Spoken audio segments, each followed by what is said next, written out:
But the other thing, I guess I would say someone on that track to consider is if in fact their life might have a purpose they hadn't discovered yet. Oh, well, yes, and I think that's true for most that they haven't considered. They take somebody else's model of success and they adopt it as their own instead of connecting with their own subconscious to find out what they personally, what they need, What's my answer? best for them. Well, yeah, and that's where hypnosis comes in to open that two-way dialogue. Now, typically the way that our lives work is something within the subconscious is going to express, needs to express, and will figure out a way to do that. And the conscious ego intellect is so full of itself most of the time, it doesn't listen. It doesn't listen consciously. It doesn't know that this is coming up from inside. The ego thinks it thought of it. I think in most cases that's probably true. I think one can train the ego to be a stenographer. We can. We can. See, but I don't think it happens by accident. No, no, no. And I think that was sort of a comment I alluded to a bit ago, that this doesn't happen spontaneously. We need to go through some special exercises, special ways of bringing these two on equal footing. Because typically... You don't have to demonize the ego, but you do have to give it a job to do. And a healthy ego, I think, is an absolute necessity of living in this complex world we've created. Okay. You can't live in this world egoless, as some Eastern mysticism would aspire to, but a healthy ego... It always seems a little unbalanced to me when I hear that perspective. Well, sure. But a healthy ego... They would probably write me off as a non-believer, and I'd say fine. Well, yeah. In any case. And developing the healthy ego is then bringing these two on equal footing for two-way dialogue. Hypnosis is the best tool. Giving it a good job to do instead of letting it take the wrong one. That's right. And instead of letting it run off on its own little tangent. But this, again, coming back to this question of dishonesty. In one of our other conversations, you had commented to me once that you have actually had, not often, thank goodness, people come to a session for hypnotherapy and be dishonest. And I'm sure there's some people who would wonder, once you're hypnotized, is it possible for you to be dishonest? Depending, well, and I guess we could go into a long discussion here about what honesty is, but let's just stick with sort of the what we might understand when as they're being when honest. they're representing something other than the truth they are. And within hypnosis, we can certainly lie.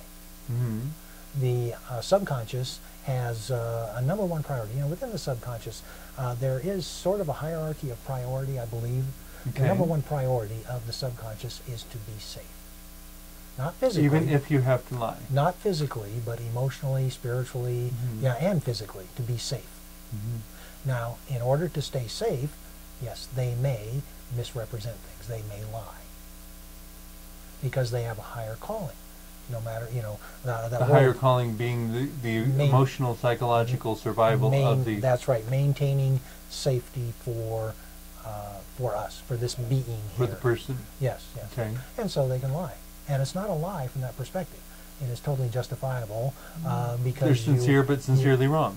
Yes, and so it is a matter of life and death at that level within the subconscious. Or at least the subconscious mind thinks it is. From its perspective, yes, it is. That emotional pain is death just as much as physical pain for the body is out here. So if I have an 8-year-old lying to me to save his life or her life, what, I'm going to be angry with them? I can't imagine. I can't imagine I would do that. If I find out they're lying to me, I would do everything I could to help them come to terms with whatever behavior and whatever belief is really best for them. Okay. And so it does not end the relationship. It's just that I know that going in. We're basically out of time at this point, but I'm just wondering, I don't want to end on a sour note. Does that mean we're advocating for tolerance of lying? Not at all.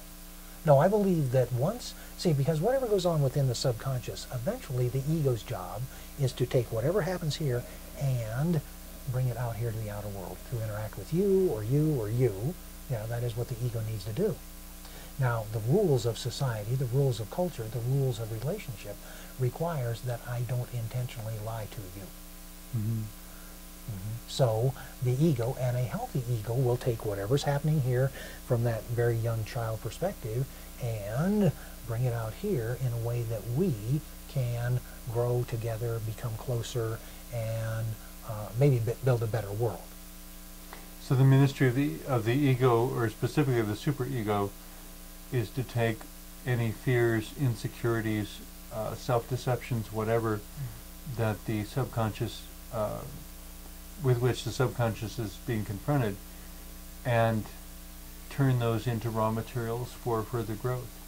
For growth, yes, yes. And I don't even know if it's raw materials, but eventually, and I do this frequently with my clients, whatever goes on within the hypnotic session, whatever goes on within the subconscious, until they bring it out here, back to their lives, the waking life, with their friends, family, until they bring it out here and implement change, yeah, nothing has happened.